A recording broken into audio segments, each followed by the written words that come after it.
Good morning, everyone, and welcome to the last day of Fuse Games Conference, a completely online and free conference from Staffordshire University's Games Department. I'm Robert Lambert, your host for the conference. Remember that you can access the talks this week via our YouTube and Twitch channels, so make sure that you like and subscribe for further updates and easy access from now on. This will be going along your screen soon and in a banner for everybody to be able to see. So our first guest today is Nikita Lord, Graduate Partnership Manager at Aardvark Swift, and also joining us is going to be Rhiannon, is one of our second year game arts students at the university. So good morning to the both of you. Good morning. Morning. How are we doing both okay? Yes, very well, thank you. Fantastic. So Nikita, we're going to be doing a talk about employability, specifically in entry for games. Yeah, absolutely. Heard you've been busy recently as well. Yes, definitely. So we're working towards the finals day of Search for a Star competition. So I will mention a little bit later about how people can get involved with that, as well as it's a really good opportunity for students and entry level. Fantastic. So we'll hear from you first. There's bound to be lots of questions. We'll relay the ones from in the comments and also probably have some of our own prepped for you. Brilliant. Sound good? Lovely. Okay. Okay, so let's get going. Fantastic. Okay, so as Rob has mentioned, I am from Grads in Games. I'm the Graduate Partnership Manager. My job is very much about helping bridge the gap between industry, academia, yourselves on studies, but also giving you a platform to actually showcase your skills and your abilities too. So I'll touch on how we do that as well. We're here to help at Grads in Games, whether that is just from some very simple, you want someone to come in and speak to about the difficulties of getting into entry level, you want a bit of a vent and a rant about it, or if you actually want some practical CV portfolio advice too. We see hundreds of CVs, hundreds of portfolios, and we also speak to a huge amount of studios as well. So we're kind of here to give that industry-led advice and guidance to you. Grads in Games, this is its 14th year that it's actually running, so we've been around for a good amount of time. We like to think that means we know in terms of the advice and guidance that we're giving you that that is what the industry is looking for. So yeah, hopefully any questions I'm happy to ask. This will be a bit of a whistle-stop presentation, so if anyone does want any more information, please do reach out to me. I'm sure Rob will share my contact details with anyone as well. So let's make a start. So I'm going to go over some key skills across the disciplines. I'm going to look at what tips we can give you for building your portfolio and building your CV. I'm also going to talk about how networking can be really, really beneficial to you as entry level trying to get into the industry. And I'm going to talk about that showcase event as well that I mentioned at the start.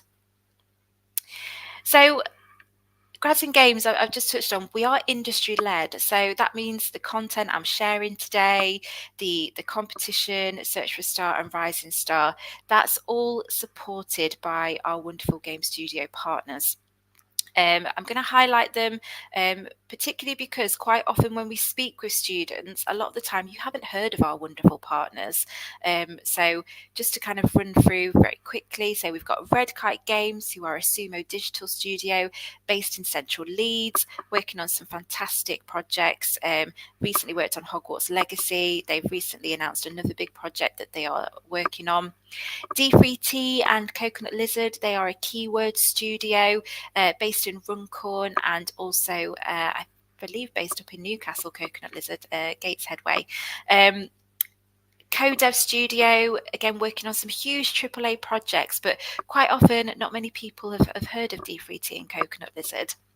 1010 Games are based in Warrington, working on the Funko Pop game. So if you've heard of the Disney Funko Pops, that's due to be released this year, I believe. We've got Steel City Interactive, who released Undisputed last year into mobile, and they've got deals to sort of bring that into console. So again, working on some really big projects. Plus Music, not so local to the UK. They're based in LA. They are our sort of music partner this year, sort of helping you bring music into your projects and giving you a really easy way to integrate music. And it's adaptive as well, so kind of can build the tension or reduce it. It's really fun to have a play around with. So, as I said, quite often when we highlight our partners, a lot of people haven't heard of them. But one of the reasons we do highlight them is that they're actually really entry level and graduate friendly. So they do take graduates, they do take interns. They're massive supporters of the Search for a Star competition that we run, because they want to see what you can do. Quite often when do speak to students, you're all kind of heading for well-known, very big AAA studios, when there's other studios within the UK who are working on equally as big projects that you probably stand a little bit more of a chance of getting into and sort of getting your foot in the door. So if you've not heard of them, I definitely advise sort of having a look around and reaching out and getting in touch and seeing what they've got available. So we'll start to look at some technical skills then, and I'll work through the individual disciplines in terms of what studios are looking for. It's probably no surprise that as a programmer, one of the technical skills initially is the language that you use. And for the vast majority of studios, C++ is that primary language. That's what they want to see you being able to work in.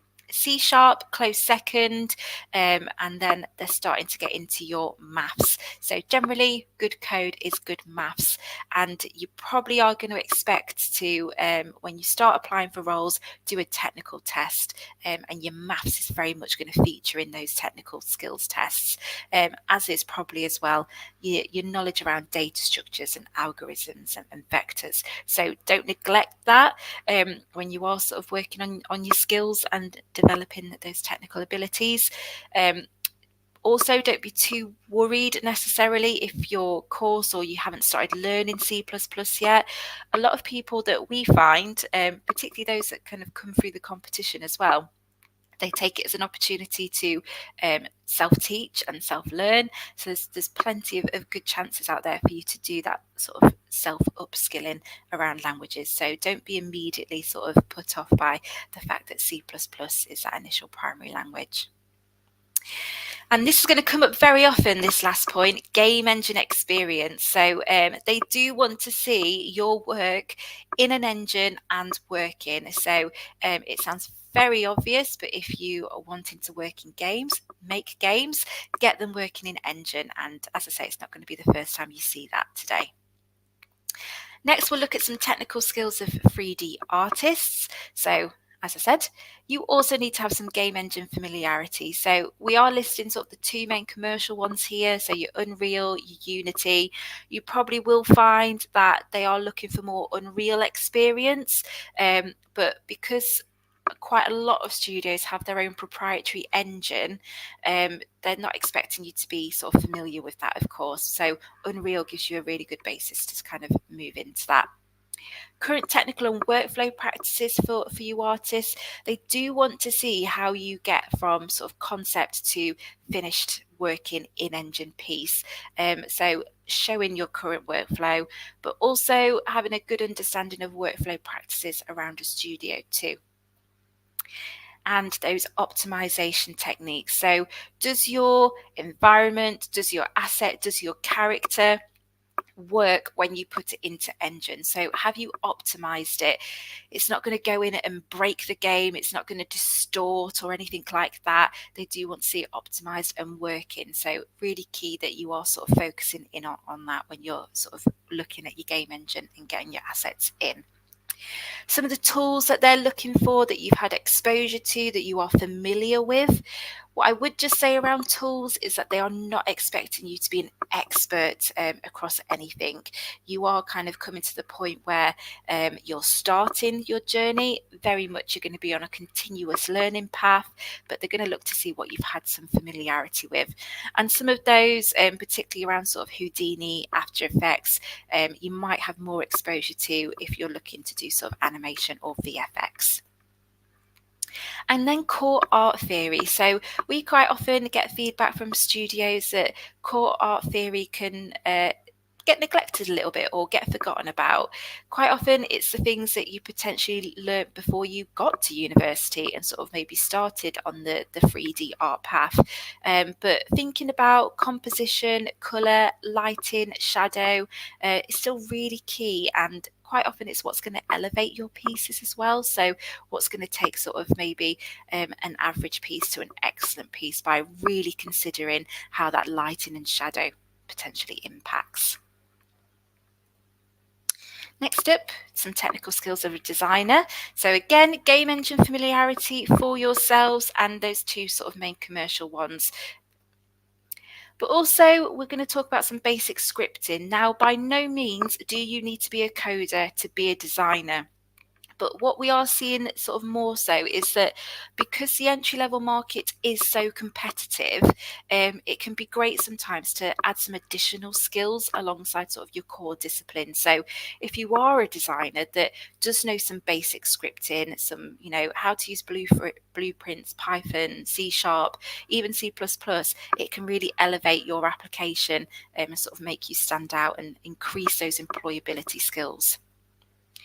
And I'm sure you won't be sort of surprised to see as a designer that your document asset management skills are going to be really key, and you are going to have to sort of be showcasing sort of your documents, your Excels, your spreadsheets, and all of those sort of decision making around sort of why you chose and why you went down certain aspects as a designer. Moving on to animation and VFX technical skills. So again, we've got game engines there, but also for VFX, blueprints and Niagara come into play a little bit more here as well.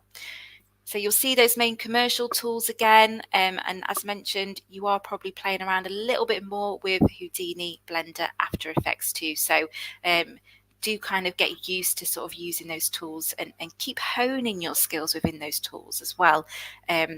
Next up, your artistic ability. So again, that core art theory, really key still for animators and VFX artists. Again, you're kind of thinking about things from a 360 point of view within games, and that's really crucial when you're thinking that a player could arrive from any angle, and what does that that explosion look like from all angles? How are the lighting and shadows sort of going to come into play there? For those animators, thinking about sort of real-time animation of a character, your walk, run, jump cycles, and thinking about, you're having a strong understanding of motion physics, of balance, of weight distribution, that's going to really come into play with that as well. So I've touched on the technical skills, but more and more we're hearing from studios around the personal skills that are needed within industry. So what are you actually going to be like to work with?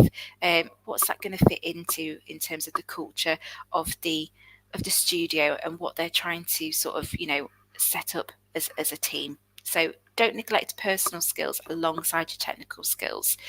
So first of all, communication. You are going to be speaking to people. You're going to be speaking to your immediate team, to your leads. You might be speaking to other disciplines as well. So teamwork and collaboration comes into play here as well. Games is not an isolated industry. You're not just going to be working by yourself. You're going to have your immediate colleagues that you're going to be sharing your work with, and sort of collating and sort of working towards that goal, that milestone, that next bit of the project. It is all around that teamwork and collaboration. And that really does bring me to my next point in terms of being able to take feedback and act on it. It's really crucial that even at this stage of your career, of your learning, that you are showcasing and sharing your work and asking and inviting feedback on it.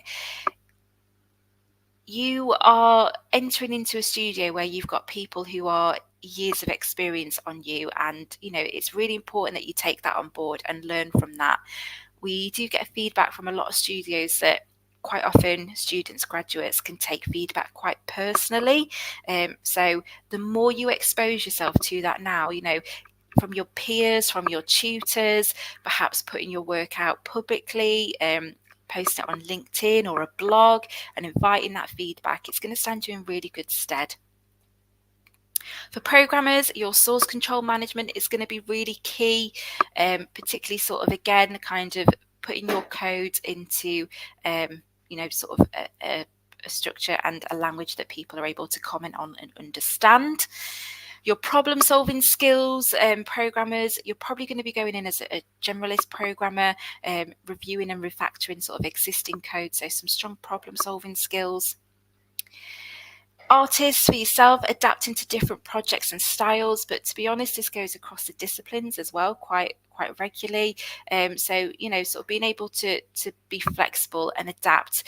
You're probably not always going to be working on a passion project or something like that, so you do need to be able to work within different projects and styles.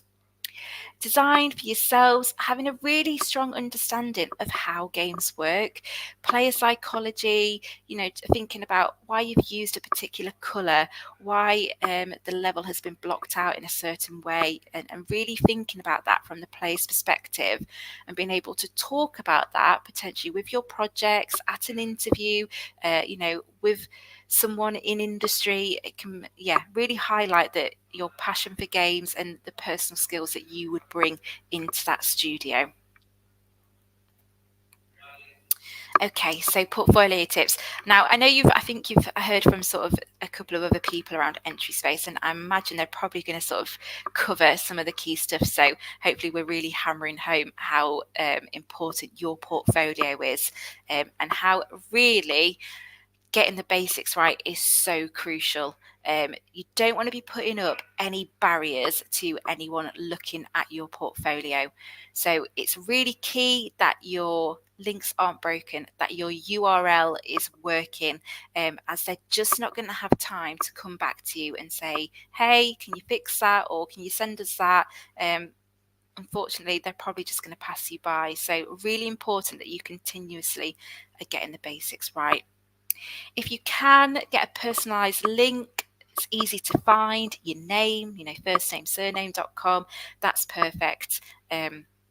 Avoid using sites that place loads of adverts where it's going to be difficult to decipher your work from what's a pop-up or what's an advert. You can kind of find sites as well that have got good templates on. So there is no need to create something entirely from scratch in terms of your own website or anything like that. You can use templates out there, and for artists, ArtStation is pretty much the industry norm, so it's perfectly acceptable to use ArtStation. But just make sure it's really clear and easy to navigate, that they haven't got to click through folder after folder or follow link after link to get to what it is you are trying to show them. It should kind of load instantly, be available, be a click into stuff for more detail, and you're kind of showcasing your best work very quickly within the time frame that they've actually got to be reviewing it. And there is no need to password protect. Very unlikely you've got work under NDA. Probably shouldn't be on your portfolio if it is. So yeah, as I said, don't put any barriers up to someone reviewing your work. So no need to password protect anything either.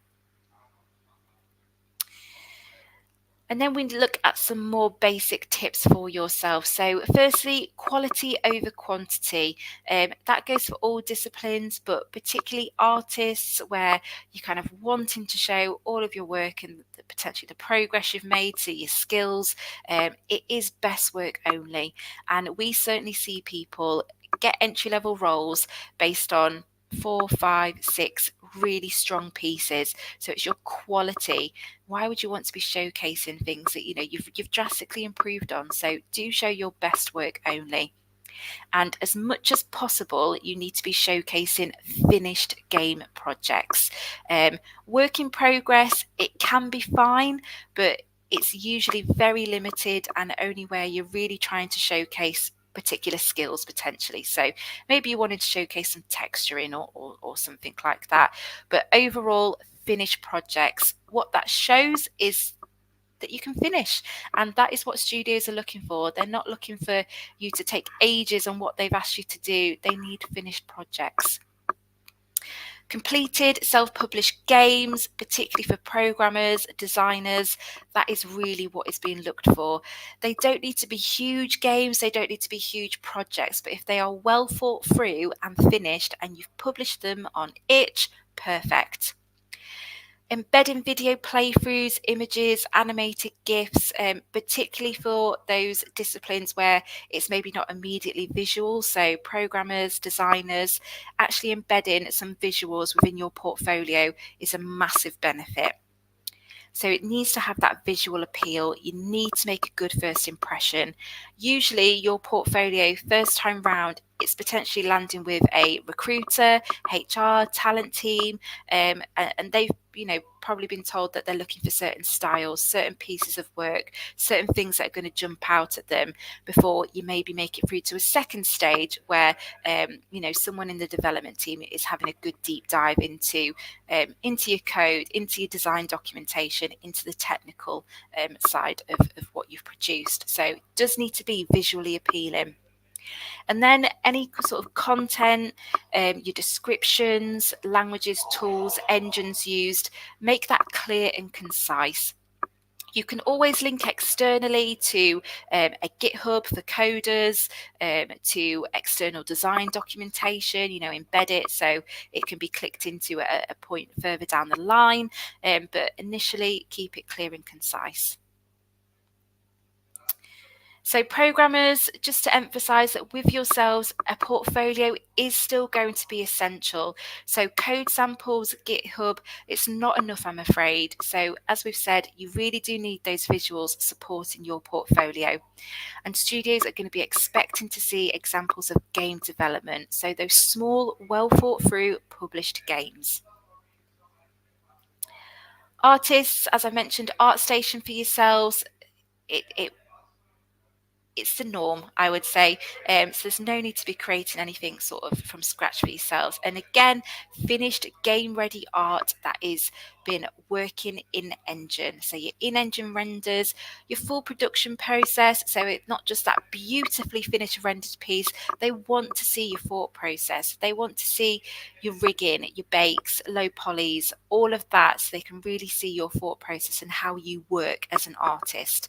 And again, provide some concise information about what you've been asked to produce. How long did it take you? What tools are you using? What engine is it in? And I mentioned about sort of optimization techniques and sort of how that is a key technical skill. So they do want to see that you understand the limitations of games when you are optimizing your art for in-game, that you know that you're not going to break it when you do put it in an engine. Designers, it can be quite easy, I think, to sometimes look at in terms of sort of modding projects, but again, have more of a focus on games and projects that you have worked on, that you have finished, you have published, and again, they don't need to be huge, some small, well thought through. Try to avoid too much game analysis and critique. So a sort of a concise bit of post-mortem is perfectly fine, but try to avoid it being the bulk of your portfolio. Still needs to be visually appealing. So again, embed those animated GIFs, the playthroughs, and sort of embed sort of gameplay videos as well. But send them to the download link so they can have a bit of a play and a bit more of a look around things as well. Make it nice and easy for them to sort of do that and find your work. Animators and VFX, probably more likely that you're putting together a show reel, but what studios are looking for is that real-time games, animation and VFX pieces. So because it's a little bit different in terms of film and TV, for games, a player's going to press a button and that character is going to jump, that explosion is going to happen there and then. So that's why it's about sort of real time, and from that 360 approach as well, so not just one camera angle, and that tends to show that you've got an understanding of making animation and VFX for games as opposed to film and TV. So we're looking within those show reels for some walk, run and idle motions, the jumping, combat, athletic motion, common things that you are all very used to seeing in games. Explosions, destruction, environmental changes. And in terms of your show reels as well, they don't need to take up a huge amount of time. So, remember that you've got a limited window of someone's time. So sort of 60 to 90 seconds is kind of ideal. Group projects, I'm just going to touch on these, as a lot of you will have experience in terms of group projects, and they can be a really great example of how well you work in a team. Some of those personal softer skills that I mentioned, where you're kind of looking to how you've communicated, problem solved, worked in a team. A group project can be a great way of showcasing that. But what we would just highlight is making your personal contributions very clear. It can land you in a very awkward situation if you kind of pop a group project on there, don't highlight what your contribution was, and then you get asked about it, and actually it wasn't your part of the project that's being asked about. So do be honest about your level of involvement, as you probably will get asked about it at an interview. Okay, so we've covered portfolios. Let's look at CVs. So your CV is going to be an important supporting document. It's probably going to come into play a little bit more when you are having conversations, when you are sort of making it through potentially to an initial interview. People will start to pick up different bits on your CV, but initially they're looking at that portfolio. And lots of conflicting advice about CVs. There is genuinely no right way, there's no perfect CV, but you can tailor it for the games industry. You can even have multiple CVs for, particular roles and studios that you are applying to. So you don't need to just have one CV. That goes down to a little bit of personal admin on yourselves. So just very briefly to run through, you should be including a portfolio link, and it should be front and center, nice and available. And of course, you're going to have checked that the link isn't broken and that it's working as well. Give a short profile of yourself. So start to show some personality, who you are, why do you want to get into games, what's of particular interest of you, for you, and just a short profile, a few sentences, a short paragraph. Next up, nice and early on in your CV, we advise putting in some technical skills. So what are you technically able to do? What languages are you comfortable with? What tools and software are you comfortable with? What game engines are you familiar with? Nice and easy, nice and early on in your CV. Next up, relevant experience. So this is really where you are showcasing those technical skills in a real life setting. Now, for some, that might be that you are highlighting particular projects that you have worked on. I know it's not easy for everyone to have game studio experience. Not everyone is going to be lucky enough to have had some really good work experience and internship. So maybe it is in that bit that you are highlighting where you've used your technical skills in some personal projects that you are really proud of. It could also be times that you've technical skills in a different area of tech or creative industry, and that's what you're highlighting there. Next, would be education. So your degree goes here. You can highlight some key relevant modules. You might be adjusting that and personalizing that for each particular job description and studio that you're applying to. What I would say is to, sort of alongside the name of your course, at least give some key modules of some areas that you've covered. Sometimes games degree courses, they don't kind of give too much away in terms of what you've learned. So listing a few modules, don't list them all, but it can just highlight what you have been learning. Next, any other sort of work experience and employment. And a lot of the time we get asked sort of, why should that be included? It's not games industry related, but actually anything else you've done in terms of volunteering, part-time work, full-time work, it could be hospitality, it could be, sort of you're volunteering for a society or anything like that whilst you've been at university. What this shows on your CV is some of those personal and softer skills that I touched on.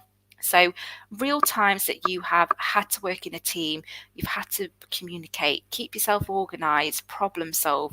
That's what that's showing to that studio. And as I said, it will probably be talked about and worked through when you're actually having a conversation with them.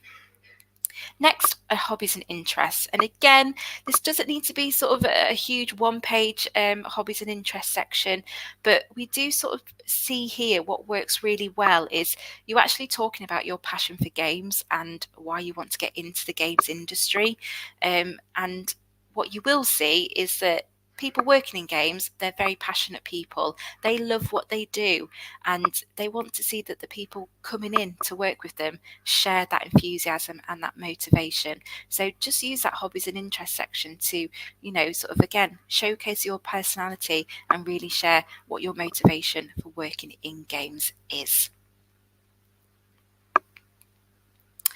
So networking and how that can be really beneficial for you in terms of building up a bit of a support network in the industry that you want to get into, but also kind of helping you in terms of searching for a job as well. So multiple types of networking. You're probably doing some in-person or some online networking. In our opinion, LinkedIn is a must. Games industry, very active on LinkedIn.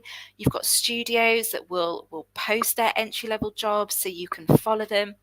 You can set up job alerts, but what you can do on LinkedIn is just start connecting with people. Start connecting with people from studios you want to work at that are doing the jobs that you aspire to do.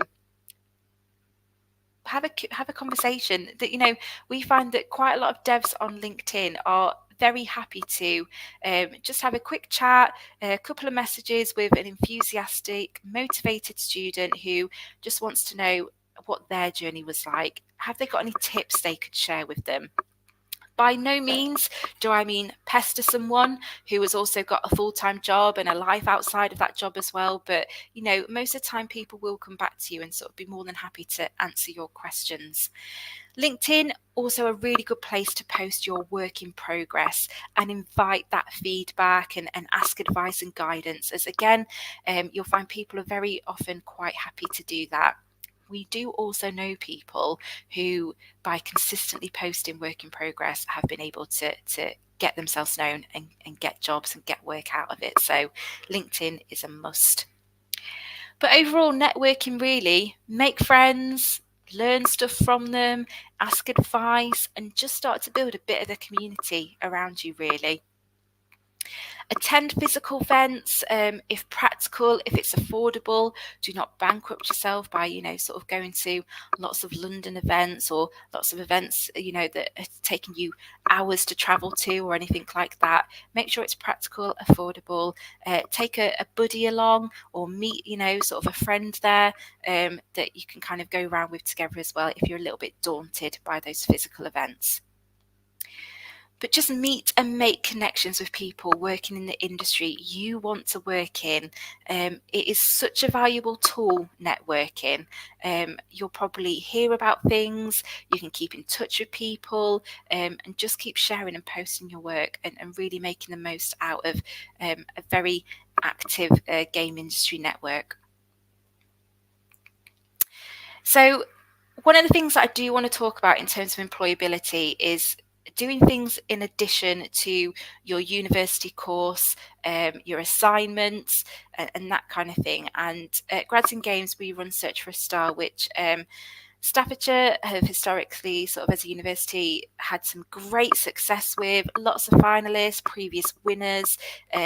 So you've probably got a great alumni that you could kind of connect into from Staffordshire. But Search for a Star and Rising Star is an industry-led game dev competition. We've been running it for several years now, and in terms of an additional activity to increase your employability, it's a fantastic place to get yourself noticed, to continue honing your skills and learning, and just sort of generally taking part and being part of the community as well. So for those who haven't heard about it, I'll cover off a little bit and then talk about the opportunity in terms of finals day as well. So Search for a Star it's aimed at sort of finals years, master students, and then Rising Star is anyone not yet in their final year of university. So we have everyone up from FE to first and second years applying and taking part. And what you're going to do is work to an industry written brief. So this is stuff that industry wants to see that you are able to do. So at the very least, you're kind of being able to see if your skills are up to scratch, really, if you do need to be doing some additional work, but you're going to develop and publish a game project to that standard. But from there, it's then completely assessed by games industry professionals. So this year we've had it's probably nearing about 150 games industry professionals reviewing and providing feedback on students' projects this year. And that is everyone from people that have been through this process themselves and are now sort of into more senior positions. It's leads, it's studio heads. So we have a whole mix of game industry professionals that come and help out. Finalists, they come along to finals day conference where they will have an interview again with studio heads, leads, creative directors and seniors who will talk about their project, ask them some technical questions, and then someone at the end of that finals day will win their category. Even if you take part, you are invited to finals day because what we do at finals day is we have a set of talks. So we have guest speakers from industry, but you can network with lots of devs, you can network with studios. We have a career expo.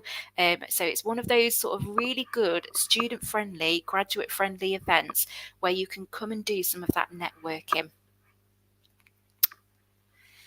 So for programmers, it's looking at sort of helping you hone your skills in C++, as that is what studios are wanting to see, and you develop a fully featured and published game. The 3D art, whether you are a character or environment artist, you are making game-ready assets.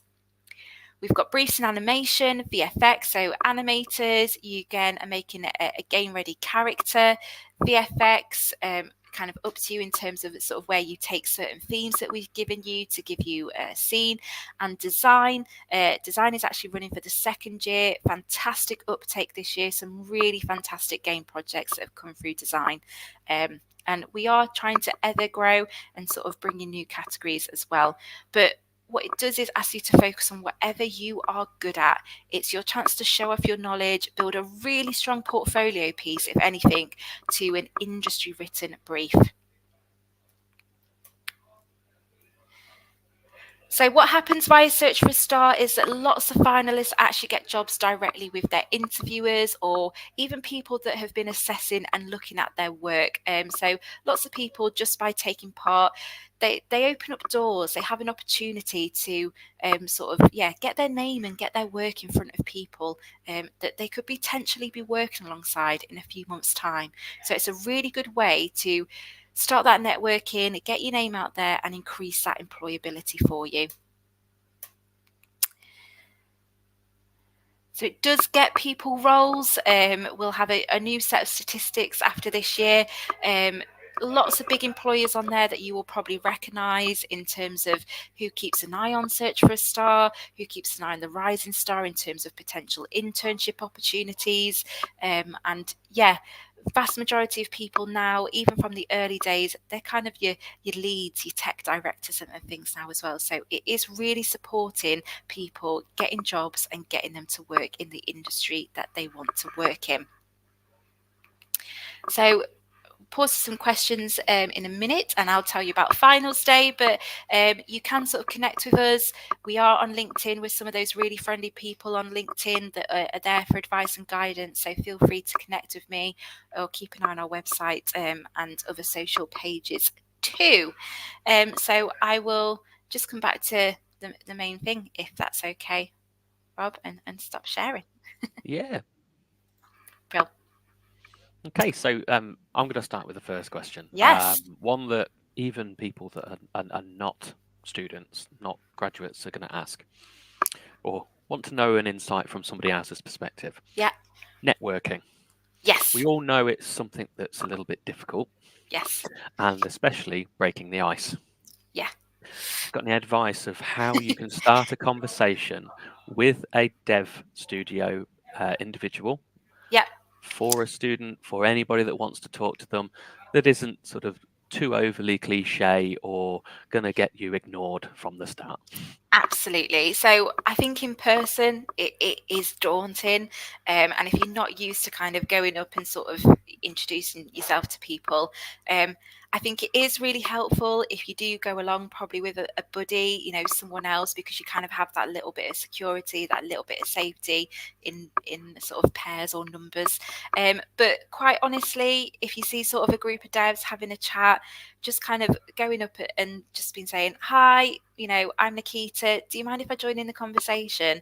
And I don't think you'll have many people that really say no to that, or, won't then say, absolutely, so tell us about yourselves. Oh, I'm a student and this is what I'm studying. And just kind of find out from people what their role in game development is, and sort of, see if you can then sort of pick your brains a little bit.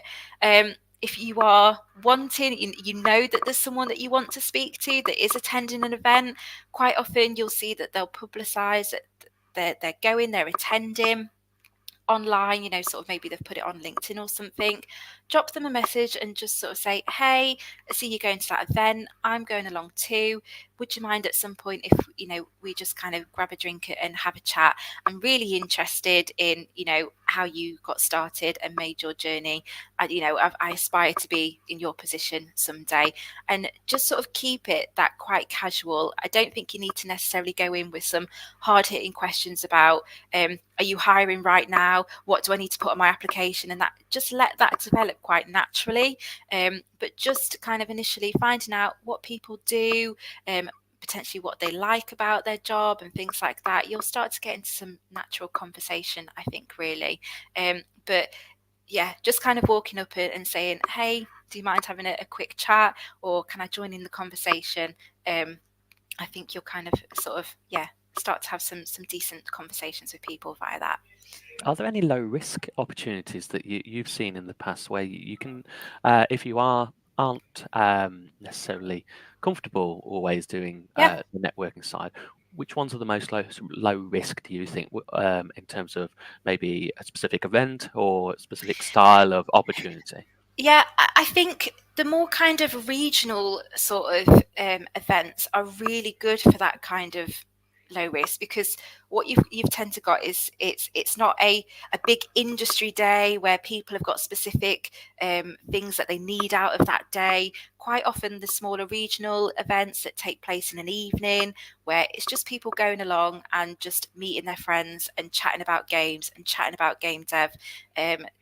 That tends to be more low risk, because it is just people with that passion that, they're coming along for an hour, a couple of hours, perhaps they're playing some games at the same time. So I do think the more local regional ones are really good ways to kind of dip your toe in a little bit, if those big industry days such as, Develop or WASD or Insomnia or whatever it might be, they can maybe feel a little bit daunting. There's plenty of them around. If people did want to know if there's particular ones in their region, we could probably highlight and sort of point them out to you. But there's lots of them. And if there isn't, then hey, why not start one and kind of make that low risk, that friendly place in your local pub or local union or somewhere for people to come and speak and have a chat. Is there anything that an individual should take with them when they're trying to network at an event? What should they have? What is perceived as something that might be a little bit pushy? What kind of things will set you up to be as successful as possible with that Yeah. interaction? I think if you go in terms of like potentially wanting sort of support on a portfolio or a CV or something like that, I think kind of pushing a piece of paper into someone's general direction, that can maybe be a little bit off-putting. I think quite often, like, I don't personally mind people coming up, they've got their phones, they just say, oh, we'll have a bit of a chat, oh actually, would you mind having a quick look at my portfolio? So I think having that potentially loaded, ready to look at, I personally don't find that sort of offensive or too pushy. And quite often, I think probably a lot of devs would say as well that, you know, they don't mind having a quick scroll of a portfolio on someone's phone. I think if you've got studios that are trying to kind of man a stand and speak to a lot of people, perhaps they're very busy, I think that's where then kind of trying to then look through a physical CV and piece of paper in front of them can get a little bit tricky. But yeah, a digital, you know, sort of portfolio on your phone or on your tablet, I don't think that's too invasive as such, really. Yeah, and if people are prepared with that, then I don't see there's any harm to it. So there's lots of different styles of events that you can go to, and obviously you mentioned a few there. Mm-hmm. Which are the ones that are more sort of student friendly, would you say? Which ones are the ones that earlier on in your career you're going to get most bang for buck out of attending, do you Yeah. think? So again, I think if you've got local events where you can just start to build those more informal relationships with devs, again, quite often people have said that via that they've kept in touch, and then when a job opportunity becomes available, you get, you know, sort of a message drop to you like, oh, hey, our studio's actually, you know, starting to take entry level now. Thought of you. Why don't you apply? So definitely your local ones. I think WASD is pretty good for students. You've got like your Insomnia, anything where you've kind of got, I think when you've got kind of big conference days and things like that, they can probably be the most daunting, I would say, for students, and you might not get a huge amount out of it. But they can be good to sometimes just go along and just kind of see what happens. But yeah, there is some good ones. As I've said, don't bankrupt yourself. Quite often they're in London, and that is expensive. So yeah, but if anyone isn't already a part of the Grads in Games Discord and wants to be, then I can obviously sort of send them an invite and things like that, because we do have an events page on there that we will post those ones that are probably a bit more student friendly. So, you know, throughout the year we'll drop in those certain events and stuff that people can kind of come along to, and just kind of, yeah, without bankrupting themselves, I guess. So, Rhiannon, would you like to ask a question at all? Yeah, so is there any advice that you would have for like an interview for a game art position? Yes, be prepared to talk through your portfolio. So, obviously, I'm sure you'll know it like the back of your hand anyway, as you've spent hours working on it. But yeah, be prepared to work through that. So, talk about your style, tools of use. You're going to get into a bit more technical stuff. Very likelihood is that you probably have potentially had to do, even for art, perhaps a technical test. They might be testing you producing an art in their particular style and things like that. So I would be prepared then at an interview to talk through your portfolio. But usually by that point, they've probably made a pretty good assessment on whether they think you're able to do the job or not. So what they're then probably looking for is you and sort of what you're going to bring, how you're going to fit into the studio. And it is probably some of those personal and softer skills then. So be prepared to talk about, you know, times that you have worked in a team, you've communicated, problem solved, and sort of that kind of stuff. Be prepared to talk about why you want to work at that studio. So please do your research. They can definitely tell if you've had a quick skim of the website, or if you've actually, you know, put some time and effort into understanding their culture and their values. You'll probably see a lot more game studios now kind of putting that out there in terms of what they're about and how they support their employees, and definitely have some questions prepared for them, as again that kind of shows you put some effort into thinking about, you know, why you want to work there and what you'd like to know. So do come prepared with some questions. We've definitely had sort of hiring managers from studios say to us that by the point that you're in front of them, they've seen your technical tests, they've looked at your portfolio, they probably know that you're able to do the job, but they want to get to know you and who you are, and what you're going to sort of bring to the studio. And quite often just being prepared with questions as well shows a great amount of enthusiasm and that you've put some thought into it.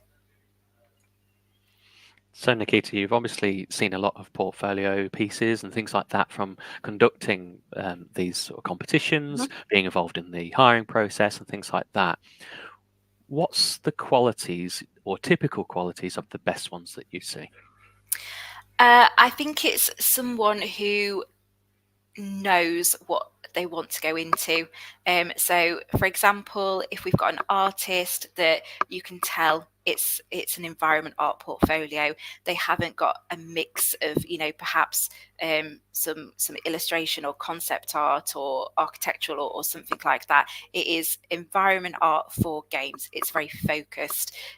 So I would definitely avoid the trap of I'm not too sure what I want to go into yet, so I'm going to put a bit of my art on there, but also a bit of my design. And do you know what? I did this project where I did a little bit of coding or whatever it might be. Keep your portfolio focused.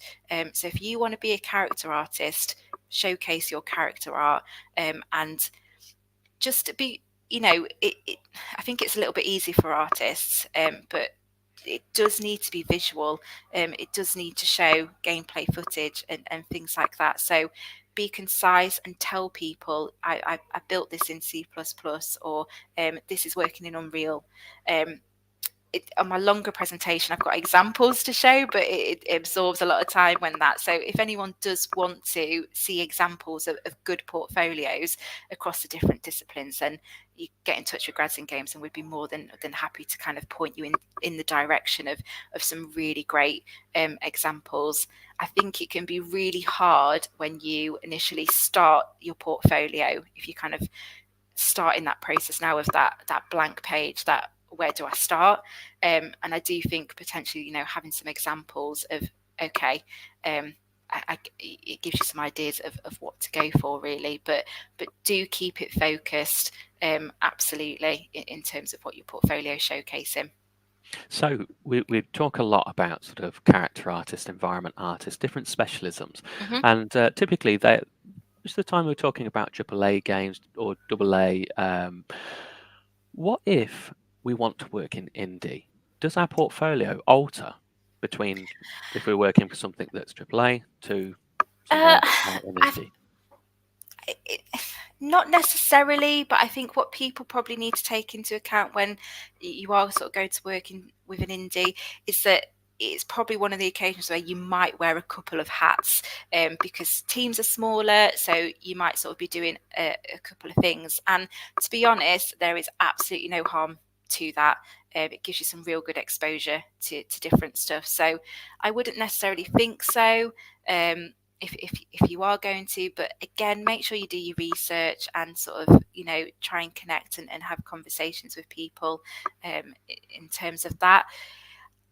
You don't see a huge amount of, I think the ones that are kind of quite small, it is more difficult as entry level because they haven't necessarily got the time and infrastructure to put into supporting entry level. But there's definitely no reason why you shouldn't sort of be having conversations with them still and sort of seeing what's possible, or freelance options and stuff like that. We see that quite a lot, sort of where graduates are kind of doing freelance alongside indie, but it's not going to hugely impact your portfolio. You're still going to want to be showcasing the best of the best, because why wouldn't you still want to be going and doing that even for an indie developer, really?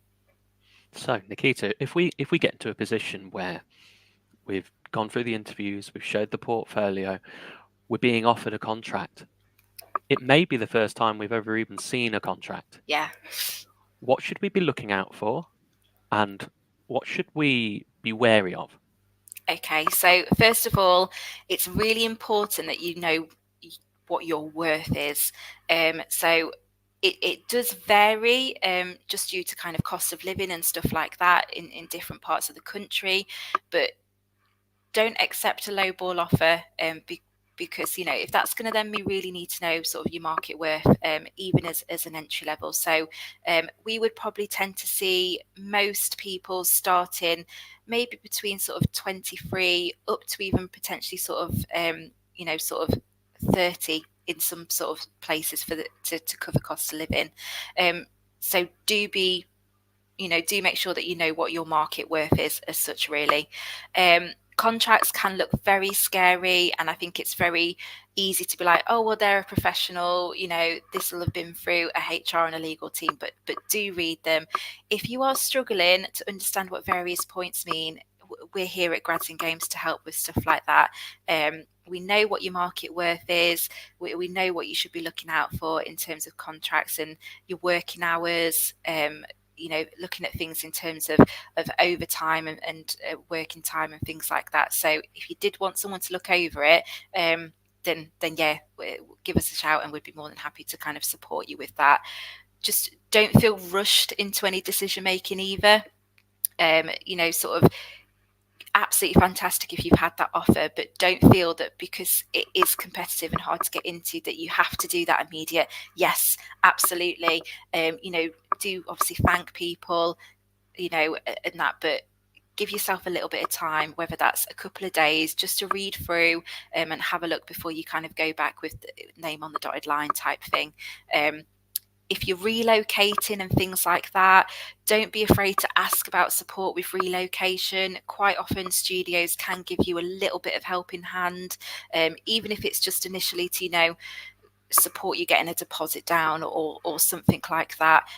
Do ask about relocation and then make sure if that's been agreed that is then reflected in your contract, all of things like that. So, but there's plenty of people who are happy to help you to sort of do that. I mean, we've got a graduate desk here as well who obviously kind of do that day in, day out for graduates. So you can always get in touch with the graduate desk sort of alongside Grads in Games at Hard Rock Swift too, and they'll be more than happy to have a chat with you and talk you through it. Is there anywhere that you would suggest in terms of looking for information on contracts and things like that would be best to do some reading on?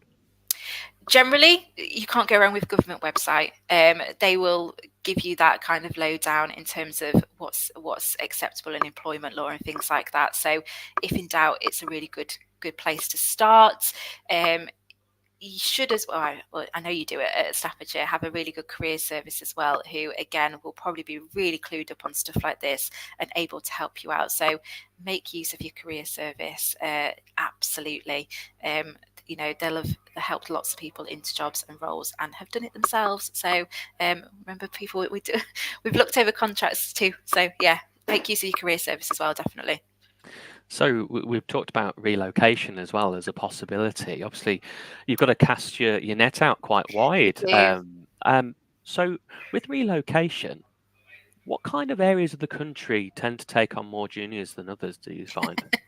I'd love to give you one particular pocket there, Rob, but I think it's just to be like quite honest and state of play at the moment.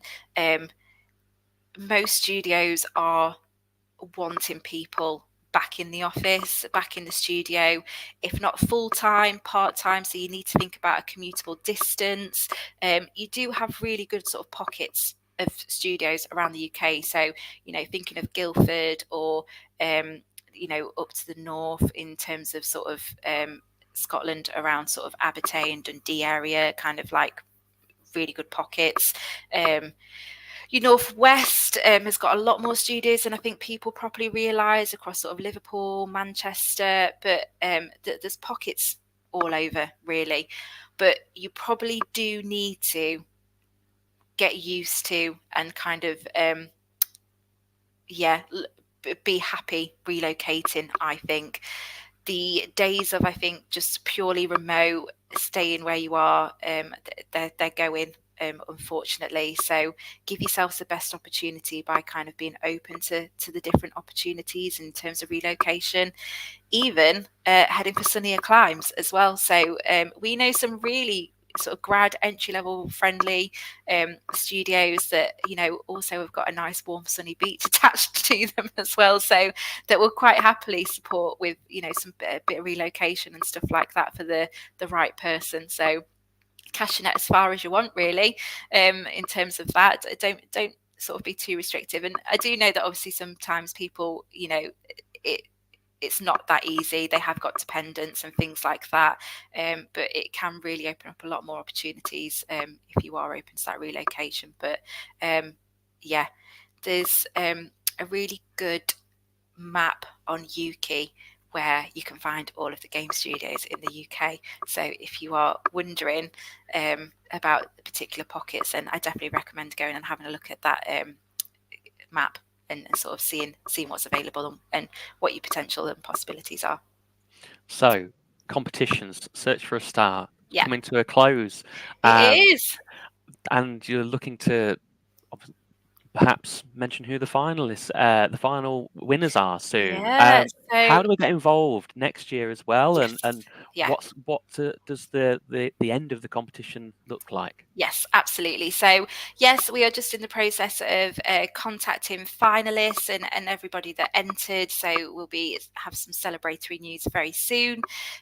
So, each year we run Search for a Star and Rising Star, and we will usually be coming to talk to you about it around kind of October through to kind of early December time. So we usually open registration as a bit of kind of a waiting list around October. So do keep an eye out for that. We usually have a quick QR code you can scan and you can register your interest. And then we will release those industry written briefs around November time. So earlier you register and earlier you sign up, the earlier you can actually be working on your project. It closes in terms of registration around the middle of December, but you actually have until towards the end of January to be working on your projects. Completely appreciate that people have got university assignments and part-time jobs and stuff like that as well. So this isn't an over a weekend game jam. You get a good amount, usually around at least 12 weeks to be working on your project. We've just had the assessment period. So across February, that's when we had those hundreds of industry professionals looking at projects. And yeah, we're now into announcing finalists. So keep all your eyes peeled across our socials and the websites. We'll be celebrating everybody. But what we do have is finals day on the 4th of April taking place in Sheffield. And if you did take part, if you did enter, then you probably already had an email from us inviting you along to finals day. But very soon we'll be kind of generally releasing that anyway, once we've kind of got an idea of the amount of people that we can open to general sort of admission. We invite everyone along. It's a great day for students in terms of Careers Expo. Come in and speak to studios, come and speak to game devs, and a lot of people that have been in your position very recently will be there. We've got people that have been through the competition years ago that, they can talk about how it supported them in terms of getting a job and things like that. So if you are thinking of taking part next year, you can kind of get a really good idea of the success stories that have kind of come through Search for a Star and Rising Star. Guest speakers as well, so we'll have people there sharing their experiences, and you can do some of that networking in a really safe, friendly place, just coming up and asking questions and stuff like that. So finals day is one of those probably really good student friendly low risk events, and you get a free lunch too. Hey, so yeah, we have lunches and goodie bags and merchandise for people, and then we'll have the awards ceremony at the National Video Game Museum a little bit later into the day, which is just down the road, and you get access to play on all of their games and stuff for free as well. So it's a good day all round. Fantastic. So, if we want to bump into yourself, Nikita, Yep. what events are you going to be at this year? So my next one will be finals day, where you'll probably see me running around looking a little bit frantic. But yeah, so next ones, I think I'm potentially going to part of the London Games events, so potentially speaking there towards the end of April. I think we'll be at Develop again. We have a really nice sort of student friendly meetup for grads in games. Studios are advocates and game devs along to that, so we'll be publicising that probably towards kind of May, June time. And then who knows, before we know it, I'll be back in sort of getting the game and coming out to see everybody face to face. So it'll be here before I know it. Is he then? That's for sure. Well, thank you very much for your time and answering our questions. I know we had plenty of them. And thank you everybody for joining us. So our last guest will be taking place at 1 p.m. today, the 15th of the lot. And that will be a graduate of ours, Rachel Alderson, talking about concept art. So hopefully you'll all join us back at 1 p.m. So thank you very much for joining us, everybody. And thank you very much, Nikita and Rhiannon, for joining me on the stream. And we'll see you all later. Thanks for having me. Bye. Bye. Thank you.